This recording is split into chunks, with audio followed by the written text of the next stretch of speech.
હું ward number 4 અમારા ઉમેદવારના એજન્ટને બહાર કાઢવાની કોશિશ કરતા હતા, એટલે મેં બહાર કાઢવાની ના પાડી કે ભાઈ મારો ઉમેદવારનો એજન્ટ કોઈ બહાર ન જાય.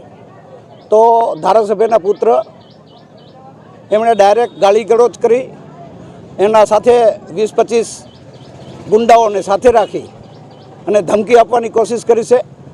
આ બચુભાઈની બોખલાહટ છે.